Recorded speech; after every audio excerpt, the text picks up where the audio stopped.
Pada video Adeta Sako kali ini kita akan membahas cara membuat charger aki mobil. Untuk menghindari durasi video yang terlalu lama, maka video ini akan tetap dibagi menjadi dua bagian. Bagian pertama mengenai electricity atau arus kuat dengan lilitan primernya. Di sini saya ajak charger aki mobil 10 ampere pola asimetrik, di mana pada saat penggunaan anak saya tidak begitu paham, dia memasang polaritas secara terbalik, kemudian dia colok, tinggalin, begitu dilihat bukannya aki terisi penuh, malah charger ini yang rusak. Charger dengan pola power supply asimetrik ini mau saya ganti dengan pola transformator yang lebih tangguh. Kebetulan saya ada dua transformator yang sudah rusak hangus terbakar. Pola transformator pertama, lokalan punya seperti ini, berkekuatan 3 ampere. Ini sudah hangus terbakar primarinya. Untuk trafo lokalan 3 ampere ini akan saya lilit ulang nanti, kita gunakan untuk proyek yang lainnya. Sedang trafo satu lagi, ini pabrikan punya. Ini transformator ini saya ambil dari transformator mesin RO yang sudah rusak. Saya memilih transformator ini karena memang lebarnya lebih lebar dari lokalan 3 ampere punya. Pasti dayanya juga akan lebih besar dari yang ini. Oke, untuk trafo ini setelah saya bedel ini di solder timah kiri kanan, saya bedel dengan gerenda. Ini bagian I atasnya itu sudah bisa diangkat. Nah, pola transformator ini seperti ini. Tentu ada banyak pola transformator di pasaran. Nah, untuk yang transformator ini seperti ini, sehingga ini cooker sudah bisa kita angkat dan bisa kita lilit ulang. Transformator ini sudah saya gulung ulang ya. Kemudian nanti tinggal kita taruh pola I-nya seperti ini. Pola I-nya seperti semula. Kita solder kiri kanannya yang sebelumnya kita lem dengan plastik steel agar trafo ini tidak berdengung pada saat digunakan. Untuk menggulung ulang kabel enamel, saya melakukan pendekatan replacement. Artinya saya menggantikan kabel lama yang sudah hangus dengan ukuran yang sama 0,25 mm dan berat yang sama. Untuk kabel primer ini beratnya 96,2 gram akan saya gantikan dengan kabel baru. Sedangkan untuk kabel ukuran 1,1 di lilitan sekunder akan saya gantikan seberat 117,4 gram sehingga kita terhindar dari spekulasi kabel tidak muat di dalam cooker atau transformator. Kembali ke charger pola power supply asimetrik ini. Nah, ini tetap akan kita manfaatkan ampermeternya. Kemudian kipas pendinginnya juga tetap kita akan manfaatkan, termasuk box serta kabelnya. Ini adalah PCB asimetriknya, di mana berdasarkan pengalaman saya bahwa pola power supply asimetrik ini untuk beban-beban dengan arus yang besar, dia tidak begitu handal dalam pengertian sedikit saja terjadi short circuit, maka PCB ini akan hangus terbakar. Namun pola charger asimetrik ini dia memiliki kelebihan di mana input tegangan listrik itu sangat lebar. Dia bisa menerima tegangan listrik mulai dari 110 volt sampai dengan 240 volt. Nah, itu kelebihan asimetrik. Untuk mengetahui apa yang menjadi penyebab kerusakan dari charger asimetrik ini kita lihat bahwa MOSFET pengisi salah satu pinnya itu putus hangus terbakar. Kemudian diode bridge ini juga hangus terbakar, termasuk IC ini, IC yang 8 pin.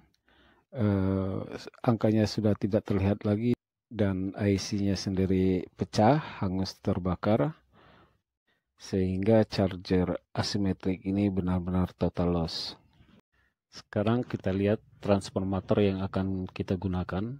Di sini ujung kawat sudah saya kelupas, kemudian untuk lilitan primer sudah saya kasih tanda input 220 volt.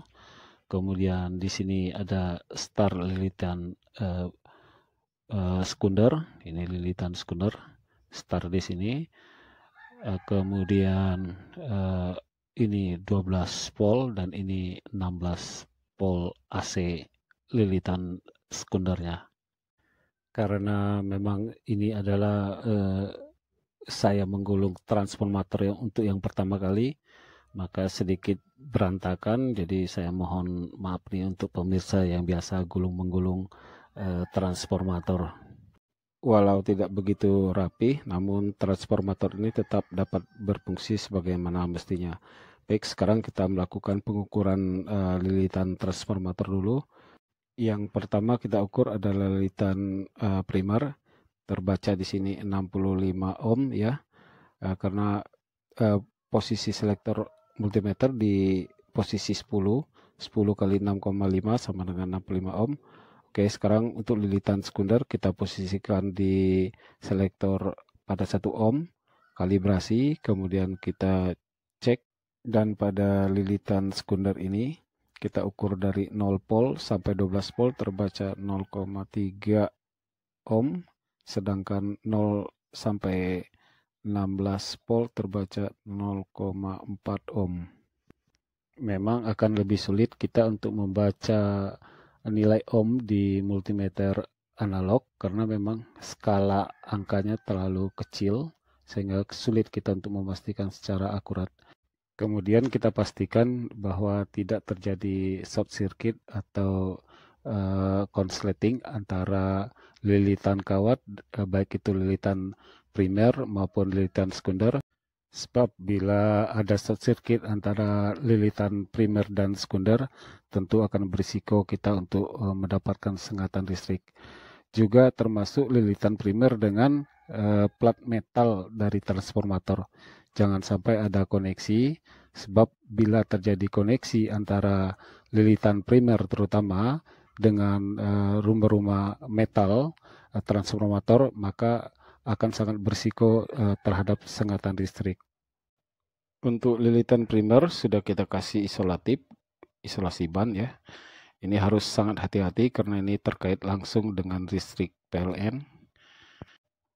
Masukan daripada lilitan primer ini adalah 220 volt, dan 220 volt ini tegangan yang cukup tinggi dan cukup berbahaya, sehingga kita harus selalu pastikan bahwa lilitan primer ini tidak bersenggolan dengan plat besi ataupun lilitan yang sekunder, sehingga tidak terjadi aliran langsung dari jaringan listrik PLN. Pada saat penggantian kawat lilitan primer, kita menggunakan kawat ukuran 0,25 mm atau AWG 30, di mana kawat AWG 30 enamel ini mampu maksimal dialiri arus listrik sebesar 0,33 ampere. Sehingga sesuai dengan formulasi bahwa watt atau daya itu hasil kali ampere dengan voltase, di mana kita ketahui ampernya kemampuan kabel maksimal 0,33 dikali dengan voltase sebesar 220 volt, maka daya yang bekerja pada lilitan primer ini sebesar 72,6 watt. Nah, 72,6 watt inilah yang akan diinduksi ke lilitan sekunder. Bila lilitan sekunder terinduksi sebesar 72,6 watt dengan voltase tegangan kerja di lilitan sekunder sebesar 12 volt, maka arus yang bekerja pada lilitan sekunder sebesar 6,05 ampere. Sebelum kita memasang transformator ini di box charger lama, maka terlebih dulu ini kita ukur, terbaca tadi 12 volt, dan ini transformator sudah dialiri listrik, tidak ada sengatan listrik di lilitan sekunder, karena memang lilitan sekunder hanya 12 volt, sementara antara lilitan primer dan lilitan sekunder dia terisolasi secara fisik sehingga tidak ada aliran listrik yang langsung mengalir dari jaringan listrik PLN. Durasi penjelasan untuk lilitan primer ini terpaksa agak lama karena memang mengingat potensi bahaya yang ada di lilitan primer atau jaringan listrik PLN ini, baik itu bahaya sengatan listrik maupun bahaya kebakaran serta bahaya lainnya. Demikian video bagian pertama, yaitu membahas masalah transformator. Terima kasih telah menonton dan Assalamualaikum warahmatullahi wabarakatuh.